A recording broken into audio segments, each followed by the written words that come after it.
Hello guys, the DB Grinder here, back at it again with another video, and this time we have Nick Pretzel versus Fully Clothed 23, and this is going to be the finals of a tournament, and they are playing for one Lightning Storm Ultra Rare, so it's about a $65 finals, and also make sure to go ahead and check out Dragon Riders Games on Facebook.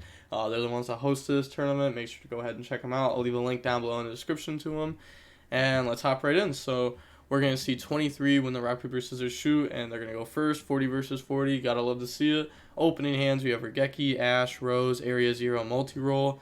So, not bad. And then they have Island, Nib, Ash, Imperm, Fires. So, their hand's pretty nice. I mean, like, against, like, a regular deck, you know, Striker's not just any old regular deck. Like, going second, they would have been perfectly fine. And then they also have full combo right there. So let's see, do they Ash Fire or Link 1? And they Ash Fire. Yeah, if they Ash the Link 1, they would just full comboed anyways. So, this is really good for the Sky Striker player. And then they're just going to set, pass, draw TC Boo. Oh, and that's so good versus this deck too. And the opponent's on nothing. They don't have any cards here. All these don't do anything versus one Ray. Like, one Ray is going to play through your Imperm, your Ash, like, they're going to activate, set Regeki, area 0, target the set, and that's going to hit the Ray.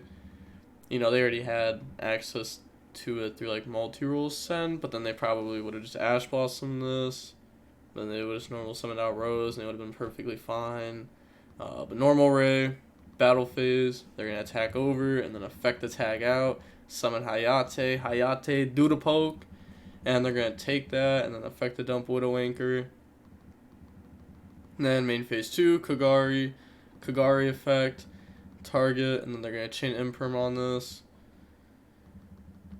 And then they're going to activate multi-roll to send area 0 effect. So it looks like they're trying to go for the Anaconda play, but this is summon number 4. So on Anaconda, you know, summon 5, drop Nib, and the Nib's very good versus this deck if it gets dropped, because now they have a monster in their main monster zone. They already use multi-roll, so they can't get rid of it.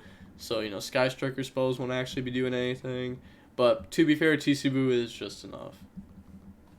End phase, multi-roll, set Widow Anchor, pass, draw. Oh, that's a dirty draw. That's a nice draw right there. They're going to go ahead and use that to add back. I mean, the thing is, like, it just doesn't matter. But at least they drew, like, an engine card that's going to, like, keep their engine rolling. Now they just have to see, like, the other piece of the puzzle to go ahead and be able to out TC Boo.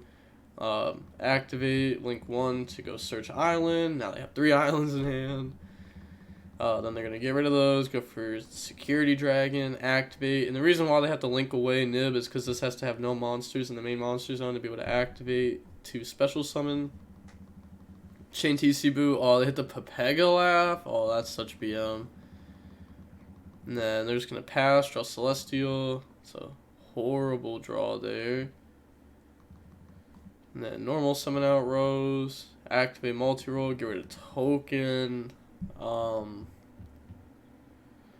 I guess they wanted to get rid of token with multi-roll there to play around Ogre, because if they get hit with Ogre, they could just go for Zeke. But I mean, yeah, I guess that's why they did that. And then attack over. End phase, go ahead search, but they're going to get hit with Ash Blossom, so no engage for you, and then they draw Veiler. And then they're going to activate Island, summon Fire. The only reason why they're not scooping is because this isn't timed. If this was timed, they would have already scooped, because they literally just have no out to TC Boo, so they can't win this. Pass, draw TC Boo. That's actually really good, because now they can multi-roll, yeah, get rid of their own TC Boo, play this turn, because they couldn't link away for like another striker link because of TC Boo, but now they can play this turn and then go ahead and go back to Floodgate. So attack over, affect the dump,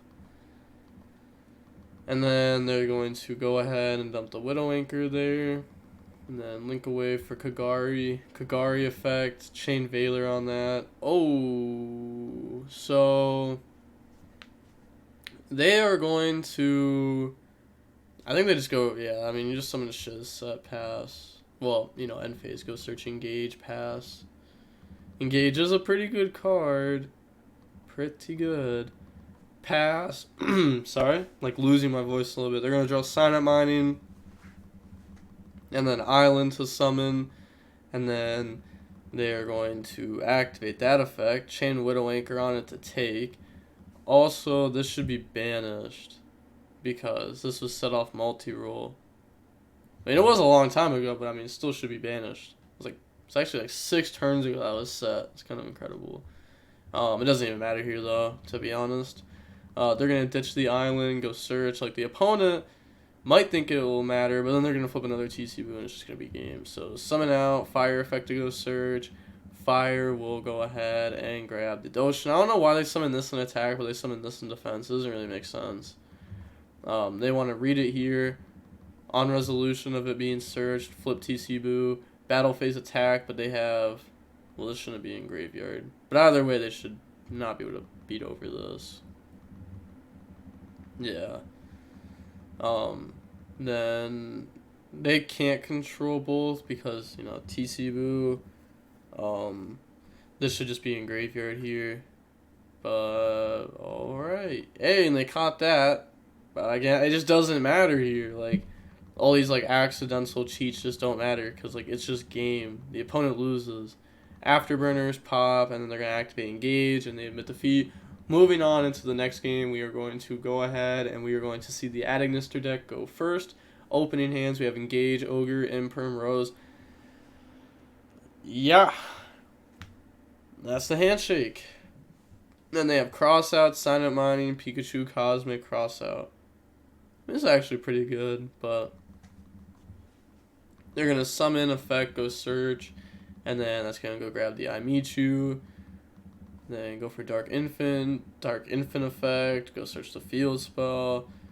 Can't search that. Yeah. Imagine if this could search like any Adagnister card and make this deck so much better.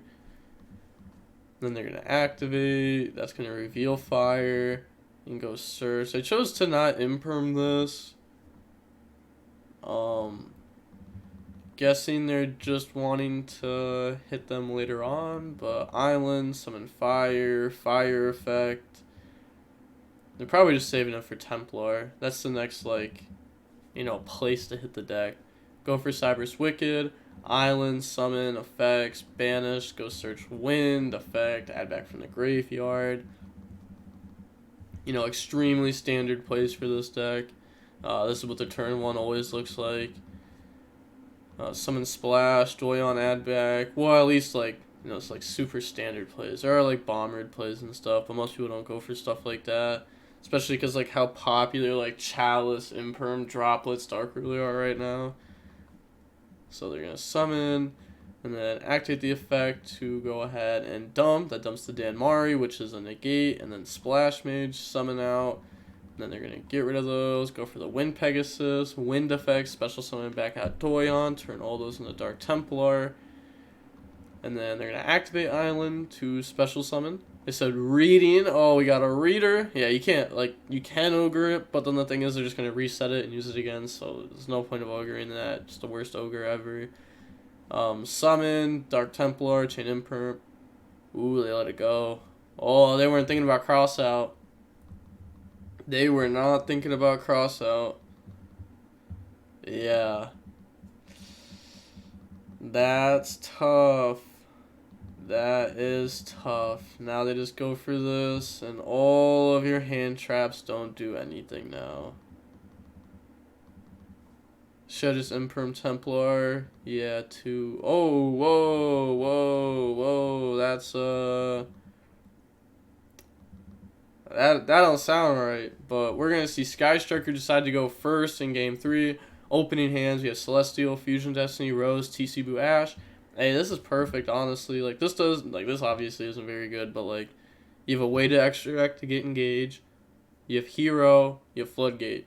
It's literally what you want. And then Hand Trap over something like a Widow Anchor, so that way you don't lose to something like a Lightning Storm harder. And then they have Wind, Cosmic, Island, Signet Mining, Nib. Then they're going to normal summon, go for Shiz, activate Fusion Destiny, dump bricks, special summon, and then they're going to set TC Boo. End phase, Shiz effect, go search engage, and then pass turn, draw Cosmic. So, you know, TCB is definitely getting outed here. You know, they have double Cosmic. Yeah, they have to spend 1,000 to activate Cosmic. If this card didn't cost 1,000, it would literally just be MST, but banished instead of pop. I mean, it pretty much already is, but now they're going to activate Silent Mining, discard Cosmic, chain Ash Blossom, and that is game. Well, not game, you know, Striker's not going to just go for game here, but not a good spot. End phase, gets popped because Fusion Destiny, come back. Said, wait, you have to pop Shiz. Nope, they're realizing that this just doesn't do that. Go ahead, attack, affect the dump. It's going to dump Widow Anchor. And then they forgot to attack with Enforcer. That's insane. It's actually just wild. Alright, fair enough. I guess. I mean, they already win here, but that's just insane. Add back, summon. Set, go for Shiz. End phase, add multi-roll. And then pass, draw cross out. Just doesn't matter. Pass, draw Ray. They could have just dash or summoned that, but they decided to normal summon it. But I guess that's fair enough. I mean, it's just game here, so yeah. And it shouldn't even had to have done Ray. They should have just attacked last turn, draw, and then they should have been able to go for game here. But you know, one misplay will lead to another bad play at some point because you stemmed off that one misplay. So they said one turn too late about the cross out on Ash. But they just didn't have it, so GG's. They said good luck in finals, but this account, Nick, he with these tournaments, they're usually like 16 lives. So like there's like a 16-person bracket. And you can pay to be in the bracket twice, one on each side, kind of like Super Smash Bros. Melee. And then, like, yeah, if you just reach the finals and you're just versing yourself, well, you've won. So, this was just the finals. So, yeah, shout out to Nick. I wonder if they played Striker for both lives, though. That's interesting. I feel like Striker is probably really good. In a lot of these Dragon Riders games tournaments, I've been seeing a lot of Rogue. Like, Ignister is some Rogue. Sky Striker isn't like that Rogue. Like, you definitely have to be prepared for it. You have to know what you're going to side in versus it. Because this matchup is getting way more popular ever since Enforcer came out. And then there's players that are super good with the deck, like Andres Torres, who like knows how to build the deck, and then he took it to that 3v3 tournament, like the tournament over last weekend, and then a lot of people have copied his list. I'm not saying that Nick did it, but a lot of people copied his list, and they want to test it out and see how they can do with it. And then also like Cody Angeloff was playing it at that tournament too, so you have a lot of big name players that are known for being extremely good at the game, playing the deck, so then other people are going to play the deck because they're playing it, and then in return, you're going to have a lot of Sky Striker players. So then people are going to learn how to play against the deck. Even I was playing this deck. I was playing this deck in Rated yesterday. I played versus Drytron. I took a fat L. Like, it's so hard to beat Drytron with this deck. Just because like how the deck is built. Like Drytron is just a very hard matchup. And then, yeah, I think I won like the next 3 after that. I know for a fact I won 2. I think I played 3 though. I think I won the next 3, but I don't know. This deck isn't like anything too special, to be honest. Like, yeah, it's just not that great of a deck. Like it's pretty decent. It's pretty decent, but like it's nothing too crazy. Like I was playing in an Iron Man the other day, and if my teammate didn't click the wrong button, we would have 3-0'd Sky Striker. Shout out Cody, but hey, I mean, yeah, we still lost the Iron Man, but we won that match. We would have 3-0'd him if he didn't press the wrong button, because we would have won game 1, and then we ended up winning game 2 and 3 anyways. I just don't think Sky Striker is the deck, like the deck anyone should be playing, to be honest. Especially someone like Cody who can like play like super combo heavy decks. You know, that dude played like Dark Synchro and Thunder Dragon. Like those decks are just like. It's not, well, Thunder Dragon wasn't that hard to play correctly, but like Dark Synchro was, one of the hardest decks ever to play correctly. I'd love to see him back on combo and see how he plays it. It's always so fun watching like combo players play extremely well. But with with all that being said, make sure to go check out Dragon Riders games on Facebook. I'll leave a link down below in the description. And with all that being said, the DB Grinders signing off. Peace. Have a nice day. Stay safe.